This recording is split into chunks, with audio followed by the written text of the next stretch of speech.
to the first ever ClevverTV Breaking Dawn Book Club. I'm Joslyn Davis with Dana Ward. Yes, Hey. she's showing off the monitor here. And we are joined by two of our experts in-house. We've got Clever Music's Bridget Tatiana. Hello. And joining us from Clever Movies, it is Tatiana Carrier. Welcome, ladies. Hello. Hi. Hi. Thanks for having us. So you guys, this is a brand new series where we're going to be delving in to the masterpiece that is Breaking Dawn. So you guys grab your books because this discussion is about to get crazy. Are you ready? I'm ready. Okay. Let's do this. All right, so we're going to kick it off today with chapters 1 and 2. But I would like to note that there's actually a preface to the book. There is. And if you don't mind, I think I'm going to read a short portion that is particularly meaningful to me, and I think it's a good discussion point. Okay, so here we go. This is on chapter 1, for those of you reading along at home. When you loved the one who was killing you, it left you no options. How could you run? How could you fight when doing so would hurt that beloved one? If your life was all you had to give your beloved, how could you not give it if it was someone you truly loved? Okay, guys, so here's the deal. Everybody loves a bad boy, but Edward is not a bad boy, but he does want to kill Bella. So, Which is hot. that's hot? You think it's hot? Tell No. me. No, No. no, I don't think so. Well, clearly this is not a normal relationship, not Yeah, a day-to-day definitely. relationship that you would see or even talk about if we weren't in the realm of the Twilight series. But I think that what she's trying to say is that her love, the only thing she can do is like give her whole self to him. So even though in the back of his mind he does want to kill her just a little bit, he does love her and she wants to reciprocate the love and give her whole self. Exactly. And that desire or passion to kill her, I feel like just feeds into the overall love and like relationship. It makes it that dangerous, they want to have. yeah. Because we're always wondering what's going to happen. Exactly. Like she's always on the possible verge of death. Right. Or passionate love. It's crazy. Whichever. Okay, so that brings us to chapter 1, which is called Engaged. And Bella is totally freaked out at the start of this chapter because everyone is staring at her. Just a few reasons. No big deal. She's got this huge rock on her finger that he's given her, as well as the Mercedes Guardian, which is her before car, because Edward has picked out an after car as well, after the wedding or after her transformation. No or big deal. No big normal. It is normal. But have you guys heard about this Mercedes Guardian? Oh, you better believe I went straight to my computer to Google this thing. And it's like hard to find. Some people say it's actually an S600 Guard. Okay. And other people say, oh, I don't know if it really exists. So it's kind of like a back and forth. It's obviously not something you would see At the every day. Mercedes Or in dealership. Right. Forks, Washington. Right. Yeah, I mean, I don't exactly. think it's technically called the Guardian in real life. I think it's called the Guard. Okay. Well, I did a little bit of research. I found that it's sort of approximately, or the range of price is about $300,000. Oh, that's it? Whatever. Yeah, That's that's it. And it's missile-proof, not bulletproof, but missile-proof. Because missiles are what flies in the Yeah. air. So, Not I mean, bullets. it's really Dude. funny. Bella's super paranoid that people are staring at her, but I mean, who wouldn't Well, stare? actually, Edward is the paranoid one because he bought that for her. Right. Well, okay, I Not like the the line, zombie apocalypse. but I like the line where she's like so embarrassed. She's sitting in the car at the gas station as people are taking pictures of her. Right. And then she says, wait a second, actually, maybe he had a reason for getting me this outrageous car because maybe my life really is in danger. Exactly. And I think that's where she really thinks like, okay, Edward's actually making a smart move by getting me this insane car because he just wants to protect her. Like, Yeah. bottom line, he just wants her to be safe. Exactly. So this whole entire car thing leads Bella to start thinking about her favorite car repairman, Jacob, of course, who, after learning the news of her marrying Edward and everything, so devastated. I feel so bad for him. I do too. I feel so bad for him. I don't feel bad at all. Such a waste. Oh He's so my hot. gosh. Of course, don't we all feel bad for Jacob? I feel Yes, so bad. he's just running around shirtless in the Canadian wilderness. Poor I guy. know, at least he's a wolf though. So I know. Seth has been in touch with him because they have their whole wolf communication thing that they can do. And he's really bothered that Bella is worried about him. So here's the question. If you like someone and they don't like you back, do you want to know that they're thinking about you? Yes, Yeah, absolutely. absolutely. Okay. Absolutely. But why that's is a he- girl but- mind. That's definitely a girl mindset. Maybe guys are different because once they say, okay, like we're shutting the door on this relationship, they really do want to be done with it. I don't know. Yeah. Girls are just emotional and weird, and they check Facebook statuses and do weird things. Yeah. So I feel like it might be easier if you know the other person is not thinking about you because, like you said, it closes the door. It helps you just move on and start anew. It's easier if you can hate that person. right, exactly. Yeah. But clearly, that's not the case here. Clearly that's not happening here. Also, in this chapter, we get Bella's parents' reactions to her engagement. I mean, she is 18, you know, when she's going to be getting married and whatnot. And it doesn't go so well. Her dad doesn't react very well to them saying, no, I'm not pregnant or anything. We just want to get married before we go to college together. Which who does that? Her dad reacted the right way Yeah. in my eyes. He was completely against it, didn't want it to happen. I mean, if this was my child, I mean, if I told my parents this, first of all, they'd just laugh in my face. There wouldn't be any yelling or grounding. They would just laugh at me, like, you're obviously kidding. So the fact that he did come around in the end, I was like, wow, he's actually cool. But he only comes around because he thinks that Bella's mom is going to be the one to really lay down the law. Were you guys surprised by her reaction? Yes. I mean, She seemed drunk. You never know. She's like, oh, Bella, congratulations. wedding planning! You were never a teenager to begin with. Like, Right. what? What does that even mean? She has to just be so confused by what's going on with the situation. But at the end of the day, she's still getting married, so. She just recognized the intense love that they already had.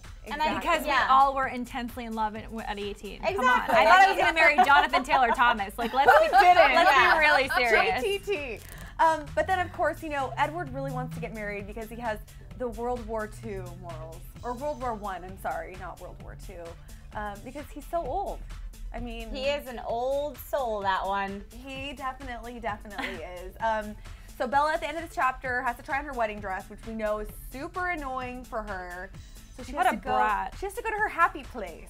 Wedding dress Which shopping is is- so It's fun. amazing. It's the best day of your Probably life. the best thing you could ever want to do as a girl. Ever. Ever. I still do it. I'm already married and I still go to Monique Lily. I'm like, I'm back. Hey. Moving on. But instead, she has to go into this happy place where she thinks about her and Edward on their honeymoon. And it gets, You know what? It does wonder kind of like, why. it's weird to me because I can't imagine anybody not wanting to try on a wedding dress. Yeah. But when you think about where she's coming from, she just wants to spend time with Edward. And so, I mean, they are in love. So you have to give that to them. They're definitely. not getting married under any kind of false pretense. They are definitely doing it for the right reasons. So Bella's doing this whole compromise thing by marrying Edward because she wants something in return. Yeah. What does she want? She wants to get freaky in the sheets. That's right. She She wants does. to consummate their relationship. Google that. Officially. Google it, people. So once they're married, she's thinking about the honeymoon and all that kind of stuff, and she wants to have this experience as a human. Right. I don't know. That's kind of like That's how I definitely prefer it. a little vampire human love going down. Yeah, that is. I mean, that is kind of like what people think about vampires. There's like this whole sexy element to But wouldn't you be vampires. so freaked out? You'll I'd be die. like, I'm not into biting, just an FYI. But I mean, Edward's the perfect guy. So I mean, I don't know. Never been in Awesome. that I mean, we situation. all know where this goes Let's eventually. move on to chapter 2. Yeah. Chapter 2 Just is saying. long saying. night. Yeah, things were getting dark there.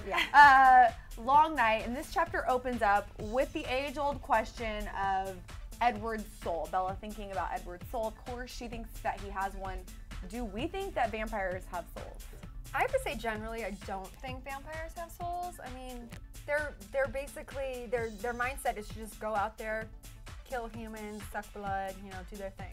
But I do think the Cullens have souls, for sure. I agree. For sure. I mean, look at how Edward is acting towards Bella. The That whole could not be family, soulless. the whole family in general, and I think that's like what makes them special. Like what separates them from the Volturi or from other vampires is that, you see Esme and she's so loving and giving to the whole family. She adopted them all, and you see like different characteristics of them, just the way they interact with each other and with humans. I mean, they definitely aren't evil vampires for sure. Very true. So a little bit later in the chapter, soon after this, Edward and Bella are hanging out. It's right before their wedding. And Edward does not want to go to his bachelor party because he's too perfect. And he doesn't want to celebrate being single because he just wants to be married. He says, I have been waiting however long to meet you, find you, marry you. I'm over it. But I mean, come on. Bachelor parties are fun, right? I mean, I don't know. I've never been to one. But. I mean, honestly, like, that's a little too dramatic for me. So even for Edward. Dramatic. Like, I can't get down with that.